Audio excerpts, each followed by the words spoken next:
say. Rashtrabhasha Paper 1 Explanation in Tamil. First Roman कवि और कविता का नाम बताते हुए किन्हीं दो पद्यांशों का भावार्थ हिंदी में लिखिए. இந்த இடத்துல நமக்கு 5 பத்யாம்சம் கொடுத்துருக்காங்க. இந்த 5ல நம்ம ஏதாவது 2 ஓட भावार्थ हिंदी में எழுதணும். सेकेंड रोमन कवि का नाम बताते हुए किसी एक कविता का सारांश लिखिए. இந்த இடத்துல நமக்கு 4 सारांश கொடுத்துருக்காங்க. இந்த 4ல ஏதாவது ஒரு सारांश எழுதணும். थर्ड रोमन किन्हीं दो दोहों का कंटेस्ट रूप जोन का क्यों लिखिए. இந்த இடத்துல நமக்கு 4 दोहे கொடுத்துருக்காங்க. இந்த 4ல ஏதாவது 2 ஓட दोहे எழுதணும். फोर्थ रोमन किन्हीं 3 का भावार्थ हिंदी में लिखिए. இந்த இடத்துல நமக்கு 6 பத்யாம்ச கொடுத்துருக்காங்க. இந்த 6ல நம்ம ஏதாவது 3 ஓட भावार्थ हिंदी में எழுதணும். किन्हीं फिफ्थ रोमन किन्हीं 5 का अर्थ हिंदी में लिखिए. இங்க வந்து நமக்கு 10 क्वेश्चंस கொடுத்துருக்காங்க. இந்த 10ல நம்ம ஏதாவது 5 ஓட क्वेश्चंसக்கு அர்த்தம் வந்து ஹிந்தில எழுதணும். सिक्स्थ रोमन किन्हीं 5 का वाक्यों में प्रयोग कीजिए.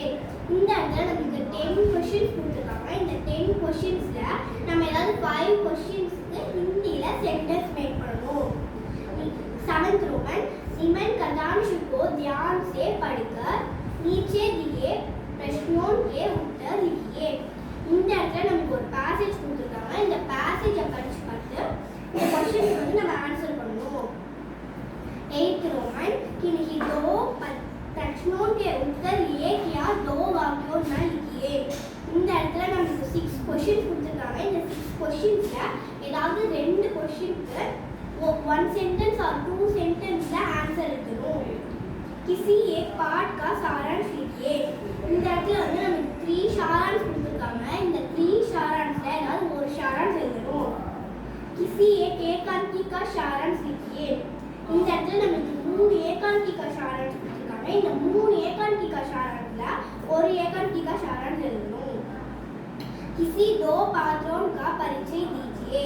இந்த இடத்துல 5 பாத்திர परिचय கொடுத்திருக்காங்க. இந்த 5 பாத்திர परिचयல நம்ம 2 பாத்திர परिचय எழுதணும். किन्हीं 2 प्रश्नों के उत्तर एक या 2 वाक्यों में लिखिए. இந்த இடத்துல நமக்கு 5 क्वेश्चंस கொடுத்திருக்காங்க. இந்த 5 क्वेश्चंसல ஏதாவது 2 क्वेश्चनக்கு 1 सेंटेंस और 2 सेंटेंसல நம்ம ஆன்சர் எழுதணும். संयुक्त सहित किन्हीं 2 का भाव समझाइए. இந்த இடத்துல வந்து நமக்கு ஒரு சென்டென்ஸ் கொடுத்திருக்காங்க. அந்த சென்டென்ஸை பார்த்து அந்த டயலாகை பார்த்து அதை யார் கிட்ட சொன்னா எந்த சந்தர்ப்பத்தில் சொன்னாங்க அப்புறமா அதோட